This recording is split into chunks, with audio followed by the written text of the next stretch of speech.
Hello, are you planning to relocate from one house to another one in the UK? Or you're just a new immigrant who's looking out for your first house to live in, an accommodation, or you're just even coming in from wherever you are into the UK and you definitely need accommodation? This video is going to be very helpful to you to know valuable things to look out for when you're searching for a house, and as well when you're discussing with the agent and before you move into the house, so that you avoid any regrets as much as possible. And I'm sure that at the end of this video you love it and you'll be giving me a thumbs up. If you have not, please make sure that you have subscribed to this channel. On this channel I'm giving you tips, very valuable tips for living in the UK. And so please make sure that you're subscribing to this channel, you're liking my videos, and you're also putting in the comments anything that you really want me to talk about and how valuable some of these things have been to you. Okay, so I'm going to dive into today's topic straight away. So the first thing I'll start with is, where do you find houses?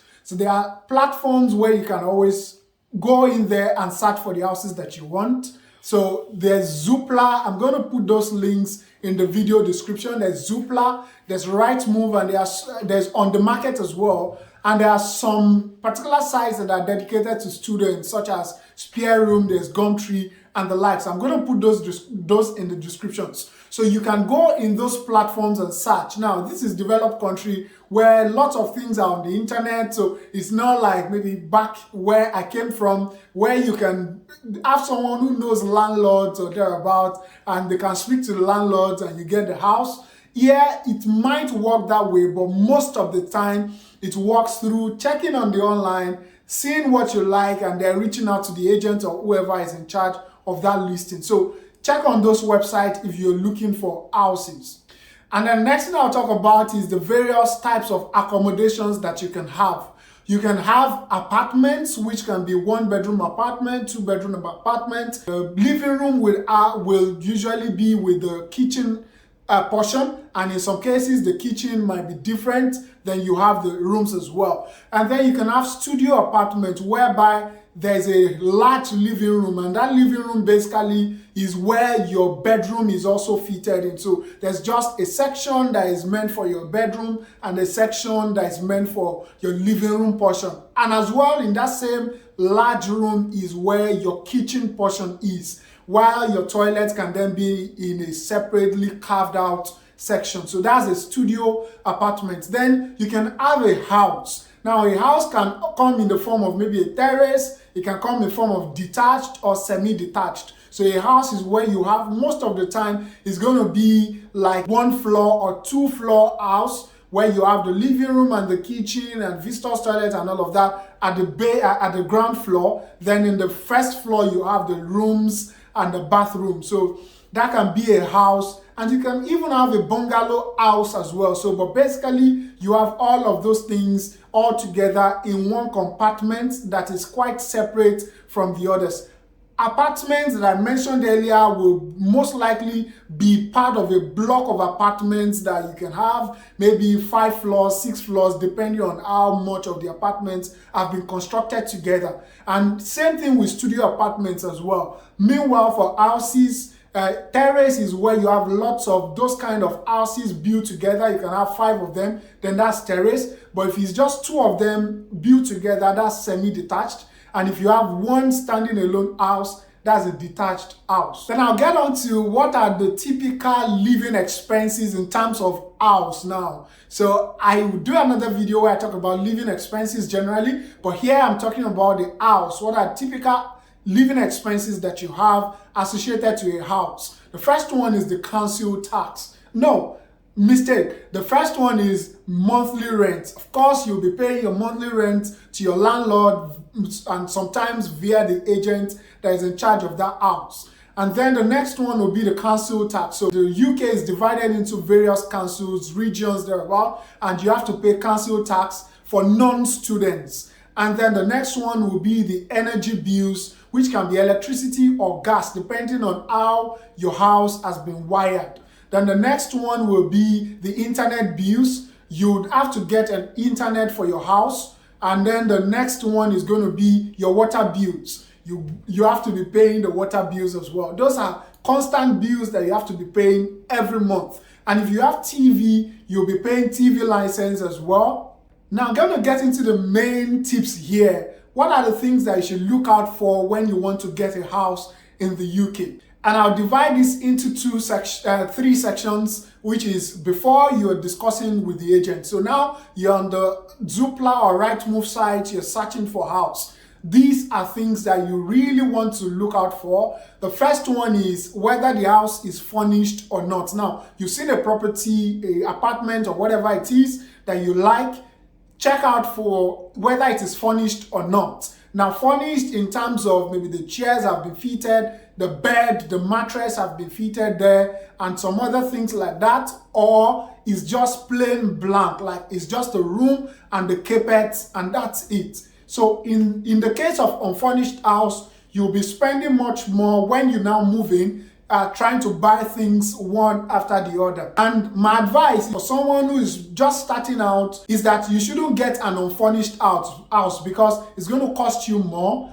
And now, if you find yourself in the situation where you got an unfurnished house, there are options for you where you can get things as cheap as possible, which is charity shops. I mentioned in one of my other videos how you can get things cheap. I'll put a link to it in this video, so you can check that out. So if you get an unfurnished house, you can furnish it at as cheap as possible. However, it's still going to cost you a whole lot, unlike if you get a furnished house. Now, bear in mind, an unfurnished house is going to be cheaper in terms of the monthly rent than the furnished house. So check out your preference, what you think is okay for you. My advice is just for someone who's just coming in, you have every tendency that you would have to move from one accommodation to another in another 6 months, 1 year, 2 years thereabouts. So you really want to minimize your cost of moving from one place to another. So it's better that you get a furnished house instead. And then over time, if you feel more comfortable, you can get an unfurnished house and you buy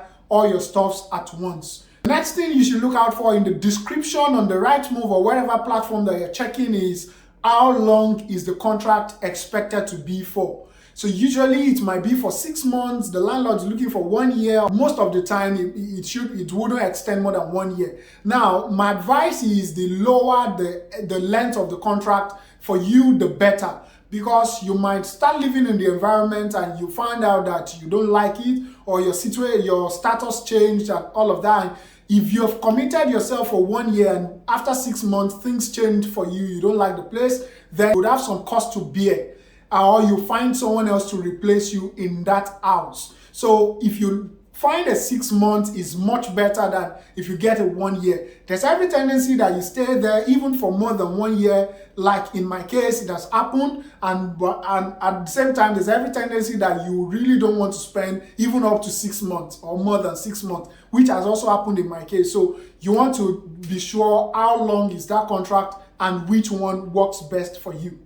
Now, the next thing you want to look out for in that description box in the site is whether pets are allowed, whether you can smoke or not, or whether children are allowed. So most of the time, some landlords just don't want children, they don't want pets, they don't want some messy situation around their house they're about, and they don't want smoke as well. Or even the management of some blocks of apartments don't allow smoking in that area. So you want to be sure whether that fits into your own preference or not. Another thing to look out for is the proximity to transportation links, the buses, the trams, or the train stations.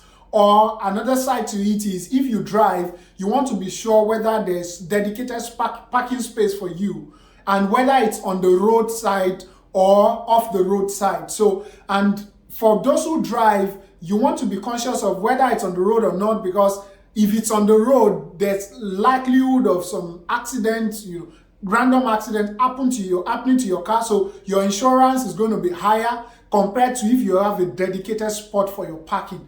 Your insurance is going to be lower. And then in terms for if you're not driving, you want to get a place that is very close, maybe 5 minutes walk or maximum maybe 10 minutes walk, even no walk at all, to be honest, to the transportation link, so that you just get out of your house, you get in there, and you remember that the transports are timed. So you want something that you can always quickly meet up with within a short distance from your house. Next thing as well is proximity to stores. So you can have maybe big stores such as Asda, Tesco, Morrisons, and the likes. And you can also have stores that are just quite small ones that you can always just branch by and buy stuff. So you don't want to live in a place that is far from the next store where you want to buy anything at any point in time. And similar to that is the proximity to the city center. Bear in mind, the closer to the city center, the more expensive your rent is going to be. And then the farther, of course, the less cheaper it's going to be. Now, it's not just only the rent that gets more expensive if you live very close to the city center. The council tax is also most likely more expensive in terms of the band. So the people at the city center pay more in council tax compared to people outside, who are farther from the city center. And then for those who have kids, you also want to see the proximity of the schools around and the rating for those schools as well. And finally, on this one, I'd say you can always check out the crime rate in that particular environment. If you go to the police website, I'm going to put the link in the description to this video. You can put the postcode of the place that you're looking out for, and then you can have an idea of the kind of crimes that happen in that area and how often it happens. Oh, finally, now in this case, take note of the deposit. And basically, deposit is something you'll be dropping immediately with your first monthly rent. So if your monthly rent is going to be 800, for example, 800 pounds per month, then you also have to drop a deposit at the beginning of your contract, which can be equivalent to maybe 800 as well, or 900 sometimes. So that's going to be 1,700 that you have to pay at the beginning of the contract. And then at the end of the contract, when you're done, you've left the place and there's no mess that the landlord has to take care of, you will get the full deposit back. So but at the beginning of the contract, bear in mind that you'll be paying roughly two monthly rent. Now, the second section is during conversation with the agent, the things that you should discuss and ask the agent. The first one is that whether bills are included in the monthly rent or not. And in some cases, especially apartments, the monthly rent that you're paying, maybe 900, will consist of both the monthly rent itself and the various bills that I mentioned at the beginning of the video. So now this is quite beneficial in the sense that it helps you to just know that I'm paying this constant amount every month and that is it. I don't have to bother about all the various utility bills and all of that. Now, the dynamics here is that sometimes the landlord can regulate the use of the water heater or the radiators in the house, or maybe it comes up in the night and it turns off in the morning so that during the day the house is cold. So you also want to confirm that when you're discussing with the agent. If the utility bills are included in this rent, are the radiators and water heaters, are they regulated as well? So I found in some cases they are regulated, which means during the day you are cold inside the house, but at night those heaters come back on. And in some other cases, I have people who are just turning on the radiators anytime because the landlord has not regulated it. So you might just be lucky, but you really want to be sure exactly what the situation is. Then you can also ask the landlord as well. So now you've gone for the house viewing when you're discussing with the agent, and maybe there are a few things that you don't like in the house and you just thought to be replaced. Maybe the sofa, you don't like it. So you can discuss with the agent if the landlord is open for negotiation, such that if you buy a new sofa and replace in the house, is for the house. However, the landlord is open to reducing the monthly rent that you're paying because you've basically helped him to fix something in the house. I've seen that work for someone. So you can just ask the agent if that works for the landlord as well. But if he's not open to reducing his monthly rent, I don't see why you should be changing that, except you just want to buy it as your own. And then you're still in conversation with the agent. If you have some time, you can just go there at night or during the day, just walk around the place so that you're sure that this is the kind of environment that you really want to live in and you love. So before you commit yourself into the contract. And then finally, you can also ask the agent for the likely utility costs of that place. Now, if the bills are not included, ask the agent what are the likely, from the person who has lived in this apartment or this house before, what were their costs. This is something you can also get online. However, you can just ask the agent if it's something he can get for you from the landlord or from the previous tenants. Now you have done you have applied and they are doing the credit referencing thereabout. So this is something you want to look out for now. Check out for the insurance on the building and the content. So you can just always go on the compare the market or various other sites to compare the cost of insurance on your apartment or your house, so that when anything goes wrong in the house, you can get a claim back from the insurance company. And then before finally you accept the offer from the landlord, from the agent, ensure that you read the prints so that they are all in line with your expectations before you sign out. Now, thank you so much for watching to this point. Just a bonus for you because you've stayed to this point.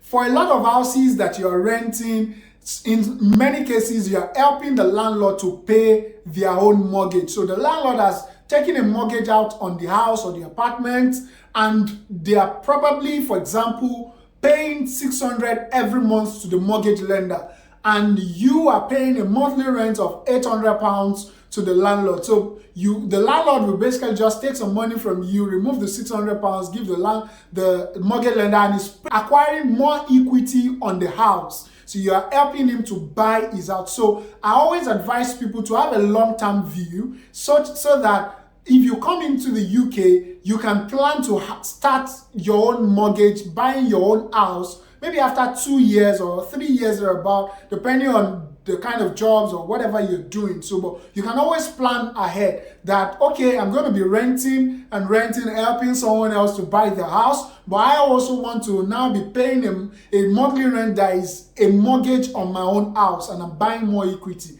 That is a reasonable way to, plan your future and plan your life, plan your family. All right, thank you so much for watching. I hope you have found some very valuable tips here. Make sure that you're sharing with any other person that you know will be valuable to. They're currently looking out for houses, or they are likely going to be in that situation in the nearest future. Put in the comment box what you think about this video. If there are things that I've also missed out that I think are valuable, let someone else know in the comment box. Make sure that you've subscribed to this channel, you've liked the video, and I'll see you in the next video. Bye for now.